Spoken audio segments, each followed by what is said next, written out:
Arrume a sua cama, pequenas atitudes que podem mudar a sua vida, talvez do mundo. William McHenry, ele foi do SEAL, né? Serviu a Marinha dos Estados Unidos por 36 anos e SEAL eram aqueles soldados, né, que tinham capacidade de atuar na terra, no céu e no ar. E nesse livro ele vai nos trazer 10 lições muito importantes para a nossa vida, que contribuem para tudo, para a gente pensar, para a gente organizar a nossa vida, para rever alguns conceitos, né? E eu vou trazer para vocês agora um pouquinho sobre esse livro.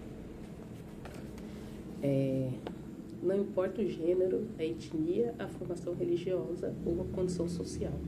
Nossas lutas nesse mundo são semelhantes e as lições para vencê-las e andar para frente, para mudar a nós mesmos e ao mundo que nos cerca, se aplicam igualmente a todos. Servi como SEAL da Marinha dos Estados Unidos por 36 anos, mas tudo começou quando saí da Universidade do Texas para o treinamento básico do SEAL, em Coronado, na Califórnia. O treinamento básico do SEAL consiste em 6 meses de longas e torturantes corridas na areia fofa, exercícios noturnos de natação, nas águas frias da Baía de San Diego, pistas de obstáculos infindáveis, exercícios de ginástica. Dias sem dormir e a onipresente sensação de frio, umidade e desgraça. Foram 6 meses de constante perseguição de guerreiros profissionalmente treinados que tentavam descobrir os fracos de corpo e mente e eliminá-los antes que se tornassem um SEAL da Marinha. Mas o treinamento também visava descobrir alunos capazes de liderar num ambiente de constante estresse, caos, fracasso e adversidade. Para mim, o treinamento básico do SEAL foi um período de desafios condensados em 6 meses. Portanto, eis as 10 lições que aprendi no treinamento básico do SEAL e que espero que sejam valiosas para você e sua vida futura. Todas as manhãs, meus instrutores, que naquela época eram todos veteranos do Vietnã, apareciam no nosso alojamento e a primeira coisa que faziam era inspecionar nossas camas, verificar se tínhamos arrumado a cama corretamente, com os lençóis bem esticados nos cantos, o travesseiro centralizado logo abaixo da cabeceira e o cobertor perfeitamente dobrado aos pés da cama. Era uma tarefa simples, corriqueira até. Mas todas as manhãs exigia-se que arrumássemos a cama com perfeição. Na época, isso me parecia um tanto ridículo, ainda mais para jovens que aspiravam a tornar-se verdadeiros guerreiros, SEALs fortalecidos em batalha. Mas ao longo dos anos, a sabedoria desse simples ato acabou se revelando para mim. Se você arrumar a sua cama todas as manhãs, terá realizado a primeira tarefa do dia. Isso lhe dará um sentimento de orgulho, mesmo que pequeno, e irá encorajá-lo a assumir outra tarefa, e outra e mais outra.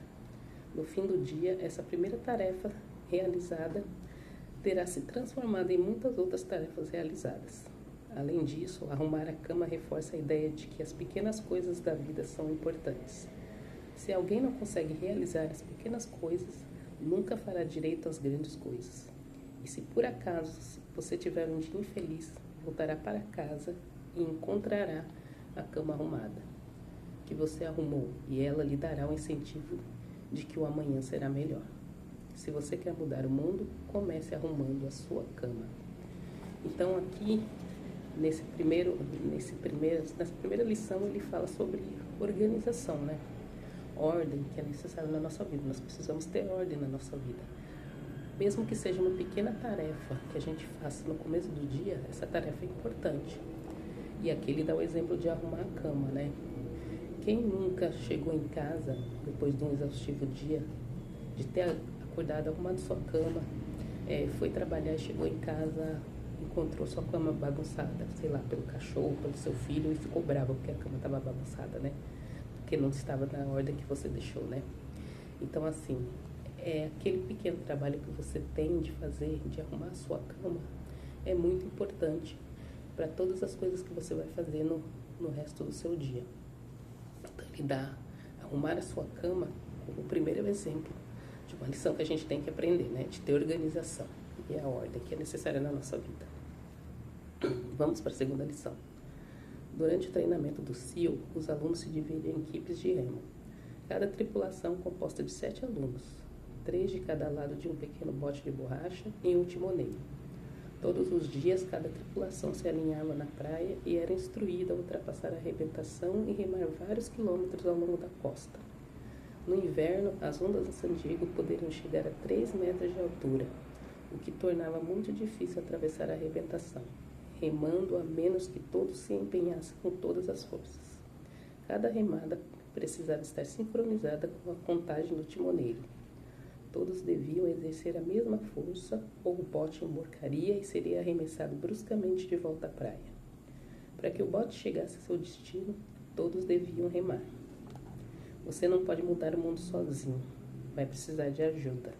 Para chegar ao destino, precisará de amigos, de colegas, de boa vontade de estranhos e de um bom timoneiro para guiá-los. Se você quer mudar o mundo, encontre alguém que o ajude a remar.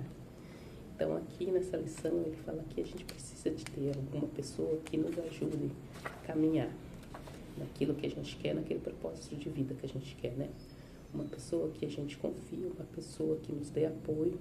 É claro que a gente não vai procurar pessoas que vão nos colocar para baixo, né? Que vão falar que nossos sonhos, nossos objetivos não vão dar certo. Então, você tem que procurar alguém que caminhe com você. Pode ser o seu parceiro, pode ser um amigo, pode ser um parente. Alguém que esteja alinhado com os seus objetivos e te ajude a chegar onde você quer. Então, para você, se você quer mudar o mundo, ele diz aqui, encontre alguém que o ajude a remar. Lição 3. Depois de algumas semanas de treinamento, minha classe, que começa com 150 homens, estava reduzida a apenas 42. Eram 6 equipes, de 7 homens em cada bote. Eu estava no bote que levava os alunos mais altos, mas a melhor tripulação era a dos baixinhos, a tripulação dos gnomos, como os chamávamos. Nenhum dos tripulantes tinha mais de 1,65 m. Essa equipe era formada por um indo-americano, um afro-americano, um polaco-americano, um grego-americano, um ítalo-americano e 2 garotos do meio oeste. Eles corriam, remavam e nadavam mais rápido do que todos os outros. Os grandalhões das outras tripulações viviam fazendo piadas sobre as nadadeirinhas que os gnomos calçavam em seus pezinhos antes de cada exercício de natação. Mas aqueles baixinhos, vindo de cantos diferentes do país e do mundo, sempre riam por último, mostrando que podiam nadar mais rápido que qualquer um e chegar à praia antes de todos nós. O treinamento do SEAL é um grande equalizador. Tudo que importa é a vontade de vencer, e não a cor, a etnia, a educação ou classe social. Se você quer mudar o mundo, avalie as pessoas pelo tamanho do coração. Então, assim, não importa como a pessoa é. Se você quer transformar, você tem que avaliar as pessoas pelo que ela tem dentro dela, não pela aparência. Muitas vezes a gente tem a mania de ficar julgando as pessoas pela aparência, né? Não olha o coração. O ser humano hoje em dia tem isso, né? De avaliar as pessoas pela aparência. Mas a gente tem que ver o que elas têm no coração, né? Nesse caso aqui, eles eram baixinhos, todo mundo zoava deles, mas eles eram os primeiros a chegar no mar. Eles nadavam como ninguém e eram os primeiros a sempre chegar. Então, eles tinham as vantagens de ser pequenos, né? Eram pequenos e mais ágeis, né? Então, não importa, se você quer mudar o mundo, não importa a cor, a raça, o gênero, mas você tem que olhar o coração das pessoas. Lição 4. Várias vezes por mês, os instrutores alinhavam a classe e inspecionavam os uniformes. Era uma inspeção meticulosa e cabal. O cap tinha que estar perfeitamente engomado, o uniforme imaculadamente passado e a fivela do cinto brilhante e sem uma mancha sequer.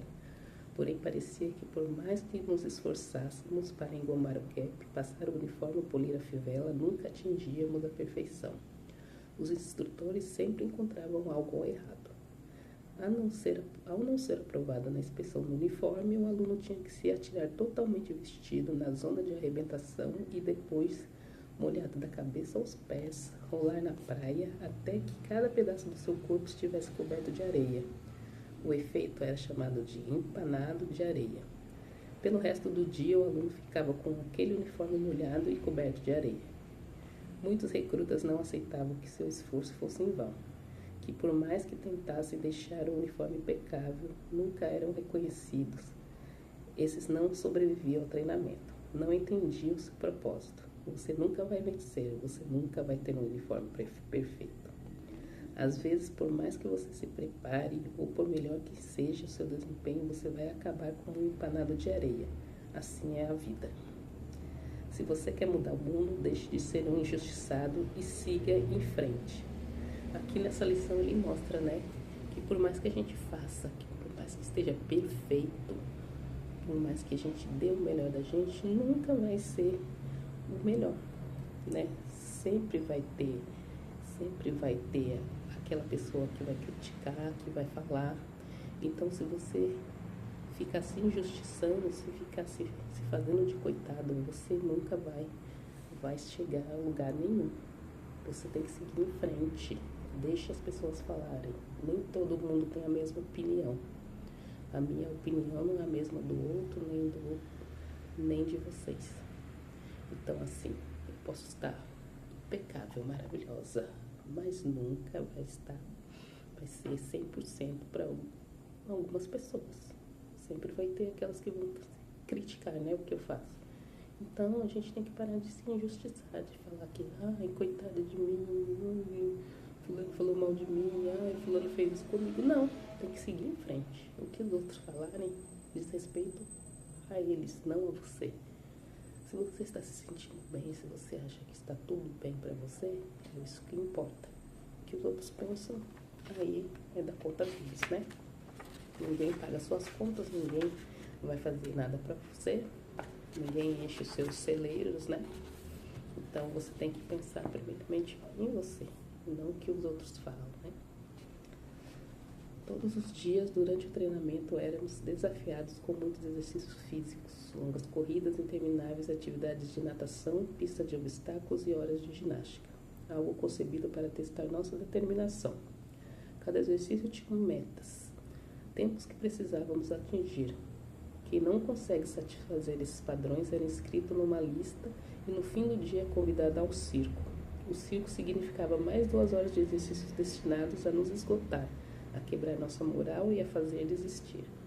O circo significava que naquele dia você não tinha cumprido as metas. O circo significava mais cansaço, e mais cansaço significava que o dia seguinte seria mais difícil e que mais circo provavelmente viriam.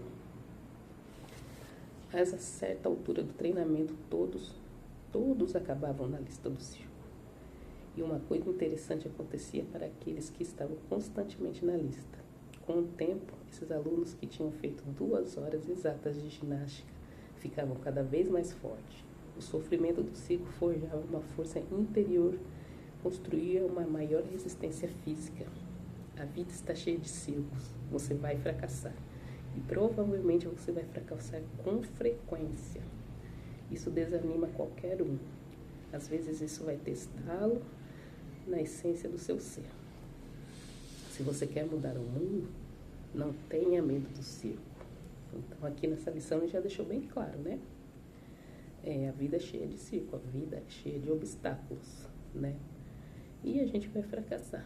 A gente vai fracassar não uma, não 2, 3, 4, 5 vezes. Então a gente tem que aproveitar e aprender com esses fracassos. Elon Musk, antes de enviar os foguetes para a Lua, ele fracassou. Ele perdeu bilhões. E ele não desistiu. Ele tentou até conseguir. Thomas Edison também. Antes da eletricidade, ele fracassou mais de 3.000 vezes. E ele não desistiu. Ele disse até que ele não era um fracasso, né? Uma tentativa de sucesso de aprender que aquilo não dava certo, né? Então, assim, várias pessoas fracassam. E você não vai ser nem o primeiro nem o último. Então, se você quer mudar o mundo, você tem que aprender a conviver com o circo, né? Você não tem que ter medo do circo, como ele diz aqui, né? Você tem que enfrentar e você tem que aprender. Tudo nessa vida é lição pra gente, tudo nos traz um aprendizado. E se você não desistir, você vai conseguir chegar onde você quer. Então, assim, tenha força de vontade e se arrisque. Não deu certo hoje, você vai aprender. Não deu certo amanhã, você vai aprender mais uma lição. Não deu certo depois, você vai aprendendo. Cada vez que você fracassar, você vai ter um passo daquilo que você não deve fazer. Você vai entender que não é daquele jeito. E uma hora você vai conseguir, porque é através da persistência que a gente consegue alcançar algo. Muitas vezes as pessoas pensam que alcançar um objetivo é fácil. Para alguns é mais fácil, depende do caminho que a pessoa toma. Mas para outros não. Tudo vai depender do seu caminho e da sua força e das suas estratégias, né? Do que você quer para você, né? E de não desistir. E de não se ter medo do circo, né? Próxima lição, né? Pelo menos 2 vezes por semana tínhamos que percorrer a pista de obstáculos. Eram 25 obstáculos, incluindo um muro de 3 metros, uma escada de corda de quase 10 metros, uma cerca de arame farpado, para citar apenas alguns. Mas o obstáculo mais difícil era deslizar pela vida. Tinha uma torre de 9 metros, com 3 níveis numa extremidade e uma torre com um nível na outra. Entre as duas estendia-se uma corda de 30 metros. O aluno tinha que subir até o topo da torre mais alta e, uma vez lá, agarrar a corda e, trocando de mão, percorrer a corda até a outra extremidade. O recorde da pista de obstáculos já tinha anos quando minha classe iniciou o treinamento em 1977. Parecia um recorde imbatível até que um dia um aluno decidiu deslizar pela vida, mergulhando de cabeça. Em vez de se movimentar com o corpo abaixo da corda, ele corajosamente montou na corda. Era um movimento perigoso, aparentemente bobo e de alto risco. Qualquer falha podia significar um ferimento e a expulsão do treinamento. Sem hesitação, ele deslizou pela corda perigosamente rápido, quebrando o recorde de anos. Se você quer mudar o mundo, atire-se ao obstáculo de cabeça. Então, aqui, eles tinham uma maneira de fazer o exercício. Todo mundo fazia o exercício daquela mesma maneira, né? E aqui, o soldado resolveu fazer de uma maneira diferente. Ele tentou fazer. Ele se arriscou a fazer de uma maneira diferente. Então, muitas vezes, o que você está fazendo está dando certo é porque você não está tentando de outra maneira, de outra forma. Você está olhando o copo meio cheio e não está olhando o copo cheio, né? Como a gente poderia dizer, né? Você pode tentar de outra forma. Se estou fazendo desse jeito e não está dando certo, então eu preciso mudar a maneira como eu faço isso, como eu realizo essa atividade, como eu faço esse trabalho. Então, vamos lá, vamos pensar. Como que eu posso fazer diferente? Então, muitas vezes, você tem vontade de fazer diferente, tem medo de fazer, com medo de errar. Você já pensou que muitas das coisas que você fez e não se arriscou poderiam ter dado certo? Você só teve medo de fazer? Então, assim, não tenha medo de fazer o que você quer fazer. Tente de uma maneira diferente. Crie maneiras diferenciadas de fazer aquele trabalho, aquela tarefa, aquela lição. Muitas vezes, do jeito que te ensinaram, não é o jeito que você vai conseguir aprender, que você vai conseguir fazer. Você vai ter uma maneira especial, diferente de fazer, e vai fazer melhor. Então, nunca despreze a sua intuição, né? Se a sua intuição veio e falou, faça desse jeito, vai lá, tente daquele jeito, tente de uma maneira diferente, que você vai conseguir. Se você quer mudar o mundo, atire-se ao obstáculo de cabeça. Então, pense que os obstáculos são feitos para serem quebrados. Então, faça do jeito que você achar melhor, que for mais condizente para você, né? Vamos lá. Para o próximo Próxima lição. Durante a fase de guerra terrestre do treinamento, os alunos viajavam para a ilha de San Clemente, que ficava na costa de San Diego.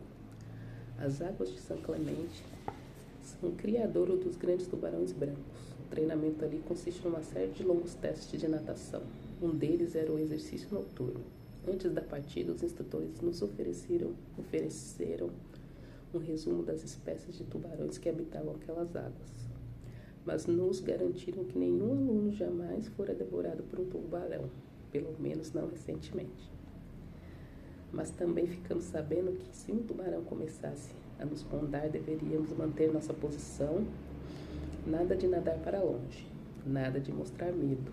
E se faminto por um lanchinho da meia-noite, um tubarão se lançasse na nossa direção, deveríamos nos reunir todas as nossas forças e acertar-lhe um soco no focinho. Dizem que o soco no focinho do tubarão faz ele se afastar, né? Isso faria dar meia volta e se afastar. Há muitos tubarões no mundo. Se você pretende continuar nadando, terá que enfrentá-los. Se você quer mudar o mundo, não fuja dos tubarões. Pois é, a gente enfrenta muitos tubarões na nossa vida, né? E se a gente não quer mudar o mundo, se a gente quer mudar a nossa vida, a gente precisa dar um soco no focinho desses tubarões e seguir em frente, né? A próxima lição. Uma de nossas tarefas como SEAL da Marinha era realizar ataques submarinos contra navios inimigos. Praticamos essa técnica exclusivamente durante o treino básico. A missão de ataque é realizada por 2 mergulhadores que são deixados nas águas num porto inimigo e precisam nadar 2 quilômetros sobre a superfície, usando apenas um tanque de oxigênio e uma bússola para chegar ao alvo. Durante o nado, mesmo abaixo da superfície, alguma luz penetra nas águas e é reconfortante saber que existe um mar aberto sobre nós. Mas quando nos aproximamos do navio, que está amarrado em um pier, a luz vai desaparecendo. A estrutura de aço do navio bloqueia a luz da lua e as lâmpadas da rua. Bloqueia toda a luz ambiente. Para ter sucesso na missão, temos que nadar debaixo do navio e encontrar a quilha, a linha central na parte mais profunda do navio. Ela é o nosso objetivo. Mas essa é também a parte mais escura, onde não se consegue enxergar um palmo adiante do nariz, onde o barulho das máquinas é ensurdecedor e onde é fácil perder a orientação e fracassar. Todo SEAL sabe que debaixo da quilha, no momento de maior escuridão da missão, é preciso manter a calma, que todas as habilidades táticas, toda a força física e mental devem ser postas em prática. Se você quer mudar o mundo, dê o seu melhor nos momentos mais sombrios. Então aqui, se você está num momento sombrio, de escuridão, você tem que dar o seu melhor. Você tem que seguir em frente e procurar achar o caminho. Você não pode desistir. Essa lição é sobre não desistir, para que você tenha sucesso na sua missão. Então, se estiver escuro, por mais que esteja escuro o seu caminho, procure nadar até chegar na luz, né? Até chegar onde você quer. Não desista. Próxima lição. A 9ª semana de treinamento tem um nome: Semana Infernal. São 6 dias sem dormir, de constante hostilidade física e mental, e um dia especial nos pântanos. Os pântanos são uma região entre San Diego e Tijuana, onde as águas refletem e formam redemoinhos em uma faixa de terreno pantanoso, onde a lama nos engolfa. Foi numa quarta-feira da Semana Infernal que remamos até o pântano e passamos as 15 horas seguintes tentando sobreviver ao lado do lodo congelante, ao vento uivante e à incessante pressão dos instrutores não incitando a desistir. Quando o sol começou a se pôr naquele fim de tarde de quarta-feira, minha classe, tendo cometido alguma grave infração das regras, recebeu ordens de entrar no pântano. A lama cobriu cada homem até a única parte visível que era a cabeça. Os instrutores nos disseram que só poderíamos sair do pântano se 5 homens desistissem. Bastariam 5 homens e poderíamos nos ver livres naquele frio opressivo. Quando olhei em volta, percebi que alguns alunos estavam prestes a abandonar a prova. Faltavam ainda 8 horas para o sol nascer, mais 8 horas de um frio de gelar os ossos. O barulho de dentes batendo e dos gemidos dos recrutas era tão alto que não se podia ouvir nenhuma outra coisa. E então uma voz ecoou pela noite. Uma voz começou a cantar uma música. A voz era terrivelmente desafinada, mas cantava com grande entusiasmo. Outra voz se juntou à primeira e duas se tornaram três. E logo toda a classe estava cantando. Sabíamos que se um homem podia resistir ao sofrimento, os outros também poderiam. Os instrutores nos ameaçaram com mais tempo dentro do pântano, se continuássemos cantando. Mas o canto persistiu, e de algum modo o lodo pareceu um pouco mais quente, o vento um pouco mais fraco e o amanhecer um pouco mais próximo. Se aprendi alguma coisa viajando pelo mundo, foi a força da esperança, a força de uma pessoa, de um Washington, de um Lincoln, King, Mandela e até de uma menina do Paquistão, Malala. Uma pessoa que pode mudar o mundo dando esperança aos outros. Se você quer mudar o mundo, comece a cantar quando estiver enfiado na lama até o pescoço. Então aqui ele fala, né, que eles estavam recebendo uma punição, estavam dentro do pântano gelado, né? À noite, eles iam passar a noite toda ali até 5 pessoas resolverem desistir, né? Quando 5 pessoas desistissem, eles poderiam sair. Aí quando eles viram que tinha um rapaz que estava saindo, desistindo, uma pessoa começou a cantar, né? E os outros começaram a acompanhar. E esse rapaz resolveu retornar, né? E todos começaram a cantar e os instrutores ficaram bravos, né? Porque eles estavam cantando. Quando eles começaram a cantar, todos começaram a se mobilizar, se juntaram e tiveram mais força, né? E juntos eles conseguiram passar por aquela lição. Amanheceu, eles saíram do pântano e ninguém desistiu, né? E os instrutores ficaram bravos com eles, né? Mas assim, eles tiveram esperança, eles não desistiram, eles foram lá e fizeram. E aqui ele dá o exemplo, né, de Washington, de Lincoln, do King, do Mandela, da Malala. Então assim, são pessoas que resolveram mudar o mundo, levando esperança para outras pessoas. Elas foram e fizeram, não ficaram esperando cair do céu. Elas uniram forças e foram atrás. E junto com elas levaram outras pessoas que queriam mudar o mundo, né? Que queriam fazer algo pelo mundo. Então ele fala que se você quer mudar o mundo, comece a cantar. Quando estiver enfiado com a lama até o seu pescoço, né? Se esforce e não desista. Vá atrás do seu sonho. E finalmente no treinamento do CIO existe um sino de metal que fica pendurado no centro do pátio, à vista de todos. Tudo que o aluno precisa fazer se quisesse desistir do treinamento era tocar o sino. Toque o sino e não terá mais que acordar às 5 da manhã. Toque o sino e não terá mais que nadar nas águas geladas. Toque o sino e não terá mais que enfrentar as longas corridas, a pista de obstáculos, os exercícios físicos e não terá mais que suportar o sofrimento do treinamento. Basta tocar o sino. Se você quer mudar o mundo, nunca, jamais toque o sino. Essa lição aqui também é muito forte, né? Sobre desistir, né? Então, o sino significava desistência. O sino ficava lá. E quem queria desistir ia lá tocar o sino. Você está tocando o sino na sua vida ou você está seguindo em frente? O que você está fazendo? Né? Você está desistindo? Se você toca o sino, você não precisa mais acordar cedo. Se você toca o sino, você não precisa mais se exercitar. Se você toca o sino, você não precisa mais nadar nas águas geladas, né? O que você está fazendo? Você está persistindo ou você está desistindo? Todas as vezes que você fracassa. Qual que é a sua atitude diante dos obstáculos que tem tido na sua vida? É seguir em frente? É nadar? É resistir? É cantar? É se organizar? É enfrentar os obstáculos? Ou é desistir na primeira oportunidade? Porque todos nós existimos. Eu já desisti. Eu já fracassei e já desisti. Muitas vezes, não foi uma única vez.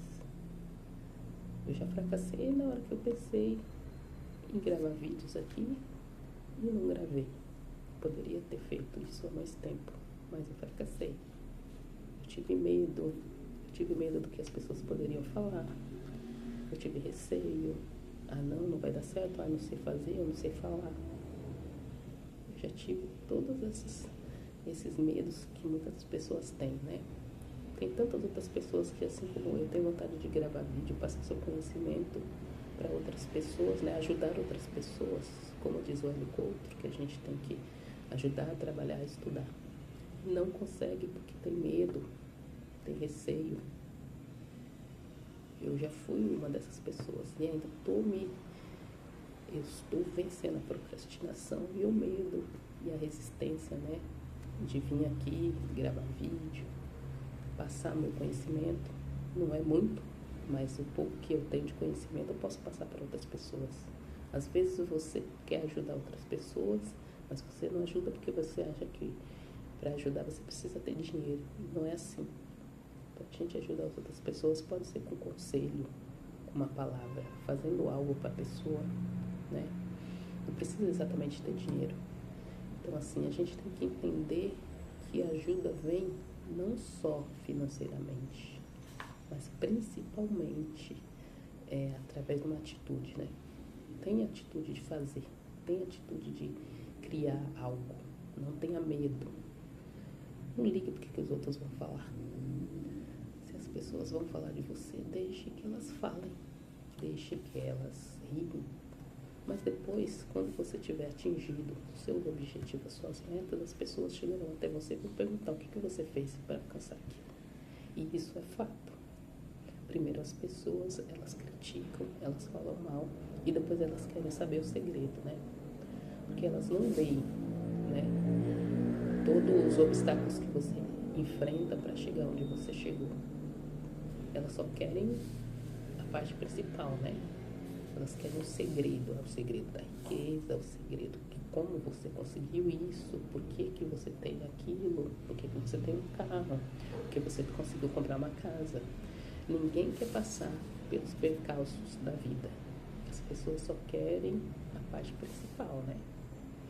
Só querem o melhor a nata, né?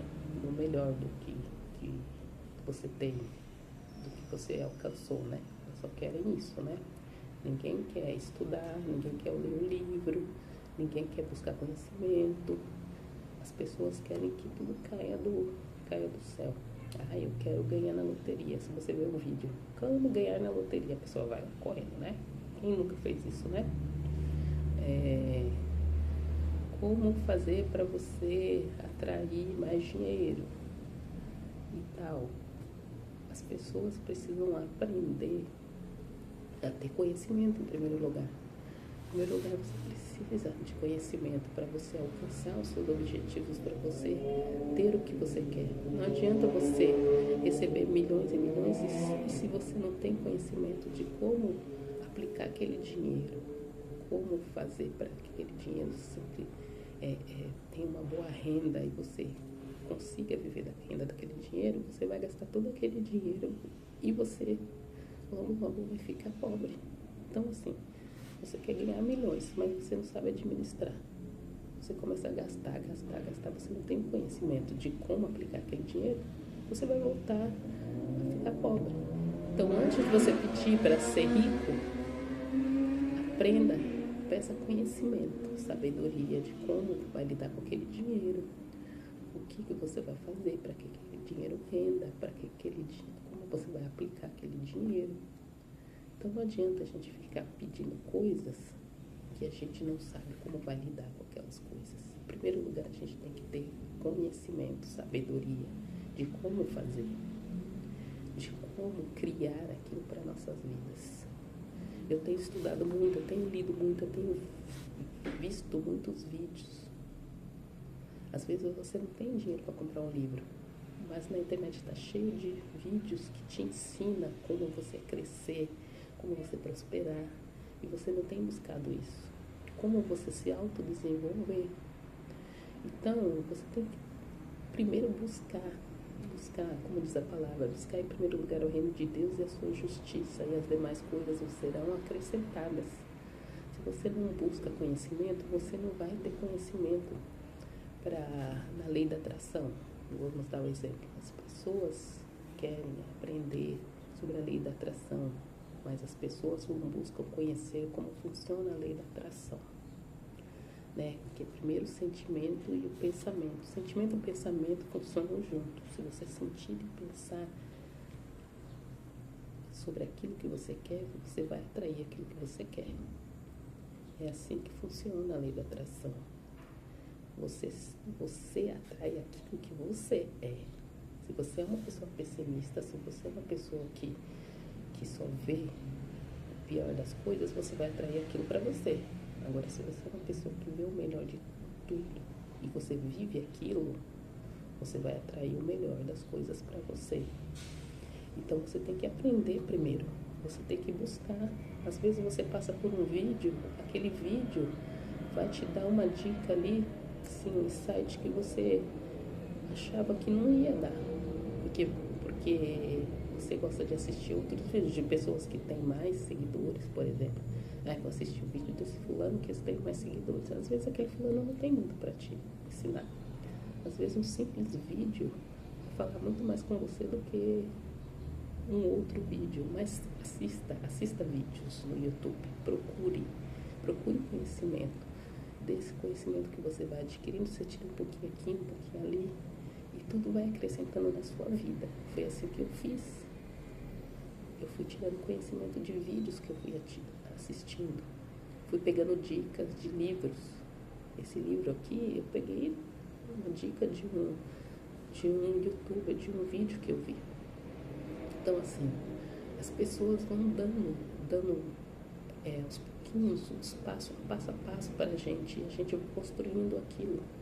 Eu vou construindo o meu conhecimento através daquilo que eu vou estudando, do que eu vou vendo, do que eu vou adquirindo conhecimento. Então, eu não cheguei aqui, comecei a aprender ontem e estou aqui. Não, faz 4 anos e meio, vai fazer 5 anos que eu estou estudando autoconhecimento, evoluindo, a lei da atração.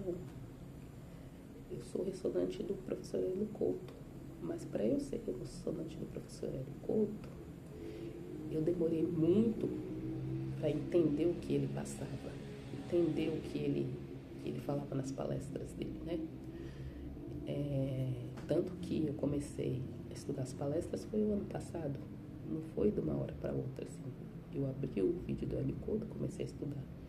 Eu passava pelos vídeos do Hélio Couto, eu nem entendia o que ele falava. Eu falava, eu não vou nem olhar porque eu não entendia, eu não conseguia, eu não tinha entendimento para aquilo. Eu não tinha ainda conhecimento suficiente sobre a lei da atração, a física, a mecânica quântica, para poder entender o que o Hélio Couto falava.